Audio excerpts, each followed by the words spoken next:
Neste vídeo 2, prezado cursista, nós vamos acompanhar juntos quais foram as grandes inovações que a Lei Federal 14.133 traz em superação às legislações que a antecederam. Primeiro, a Lei 14.133 estabeleceu que o processo de licitação ele vai observar um conjunto de fases específicas previstas no artigo 17. A primeira delas, é claro, a fase preparatória da licitação. Em seguida, uma fase de divulgação do edital de licitação. Após isso, a fase de apresentação das propostas e a fase de lances, quando for o caso. A fase de julgamento das propostas e também a fase de habilitação e a fase recursal. E, por fim, a homologação do procedimento licitatório. Essas fases, muito bem definidas, ajudam tanto o agente público quanto as autoridades administrativas a estabelecer um rito muito bem definido para o procedimento licitatório. Além disso, a nova lei, ela conferiu grande ênfase à fase preparatória, ou seja, caracterizada por esse amplo planejamento da licitação, devendo ser compatibilizada com o plano de contratações daquele órgão público, bem como com a legislação orçamentária e financeira. Além disso, ela deve abordar todas as considerações técnicas, mercadológicas e de gestão que podem interferir no procedimento de contratação, além de envolver outros procedimentos preliminares que estão expressos de forma expressa na legislação. No artigo 18, no caput do artigo 18 da lei, bem como nos incisos de 1 a 11. Além disso, a nova legislação adota como regra algo que já era de praxe com a relação ao pregão, que é a chamada inversão de fases, por meio do qual primeiro é feito o julgamento das propostas, para depois ser realizada a análise de documentação da habilitação dessas propostas que são trazidas pelas empresas participantes da licitação. Essa ordem somente poderá ser alterada quando houver um ato motivado com a explicação dos benefícios que podem ser feitas pela inversão dessas fases, conforme está previsto no artigo 17, parágrafo 1º da nova lei de licitações. Com a assinatura, então, do instrumento contratual, isso vai se iniciar o que a gente chama de última fase do processo de contratação. Nessa fase contratual, a empresa contratada, então, ela se vê obrigada a executar o objeto na forma como foi planejado, da forma como nós discutimos lá no nosso curso 1, e, consequentemente, da maneira como foi pactuado entre administração e particular.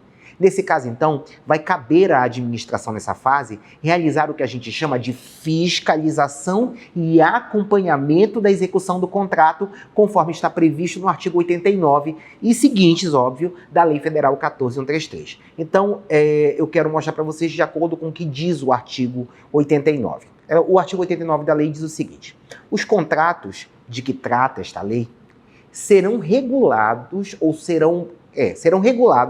pelas suas cláusulas, ou seja, pelas cláusulas do contrato, e, primeiro, pelos preceitos de direito público, e aos outros a eles aplicados, de forma supletiva, os princípios da teoria geral de contratos, ou então as disposições de direito privado. Então, vale, de forma preliminar, as normas de direito público, para disciplinar os contratos administrativos, e de forma supletiva os princípios da teoria geral de contratos e disposições de direito privado. Mas eu também quero chamar a tua atenção para o parágrafo 2º desse mesmo artigo 89 da Lei de Licitações.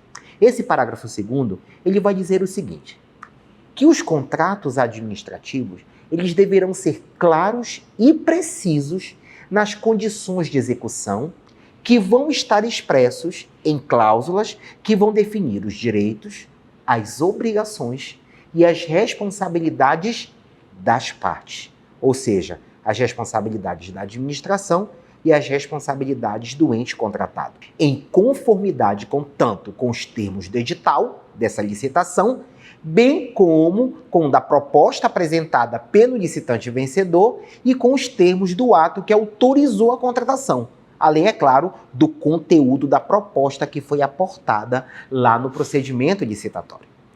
Esses contratos administrativos, eles possuem o que nós chamamos de cláusulas exorbitantes. E o que seriam cláusulas exorbitantes?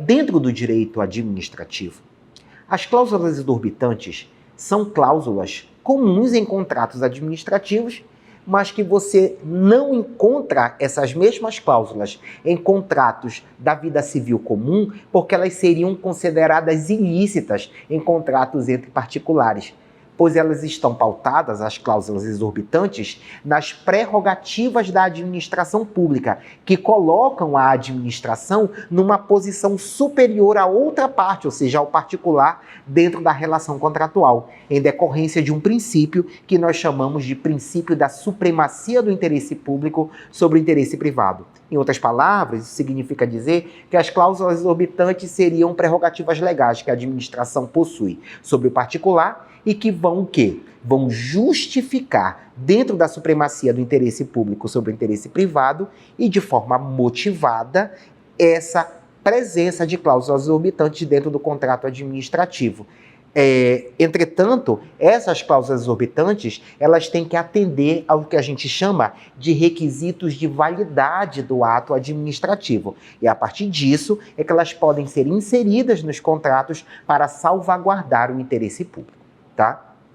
As cláusulas exorbitantes, elas são um conjunto de cláusulas, como eu falei para vocês, que estão pautadas pela supremacia do interesse público sobre o privado, mas elas se referem especificamente a um conjunto de temas, que permitem à administração, por exemplo, alterar de forma unilateral o contrato administrativo.